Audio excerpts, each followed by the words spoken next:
let me read Elena Kagan now, just to close, so that we can keep this in our mind as we hope for better Supreme Court decisions and court decisions generally, and laws indeed, in this area going forward. Right? Here's Kagan's dissent.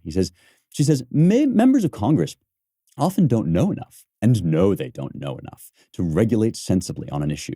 Of course, members can and do provide overall direction, but then they rely, as all of us rely in our daily lives, on people with greater expertise and experience. Those people are found in agencies. Now, this is so insidious to me because, yes, all of us in our daily lives rely on people with expertise and experience, people we trust to tell us things we don't know, right?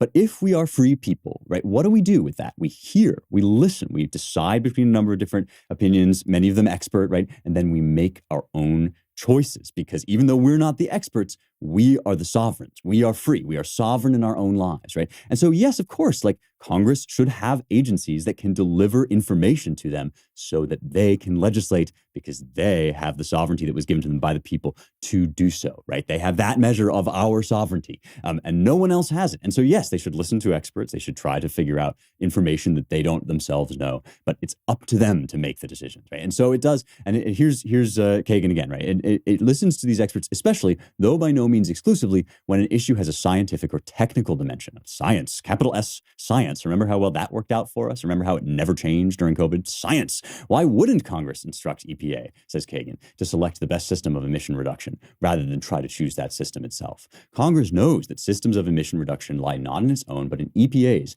unique expertise. Secondly, and relatedly, members of Congress often can't know enough, and again, know they can't, to keep regulatory schemes working across time. Congress can't usually predict the future, can't anticipate changing circumstances and the way they will affect varied regulatory techniques.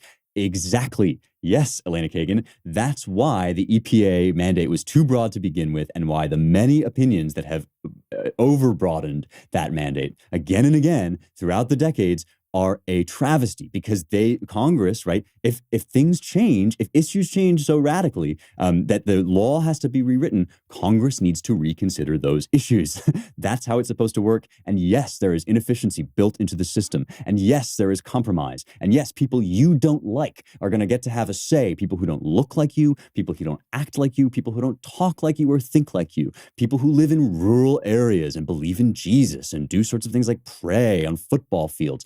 Those people, too, are going to be involved in the decision. And if you don't like it, tough, because this is America and sovereignty rests with us. I hope that a better decision will come down the line later on to help us to work our way back. I still believe, especially after these court decisions, that our system is not dead. It may be, on his deathbed, breathing, gasping under the weight of decades of bad policy and bad decision, but it is still possible, as the court showed in Dobbs, to return decision-making to the right places, to the right people who own it by right. It's still possible to do that. Sovereignty rests with us, and we can still take it back.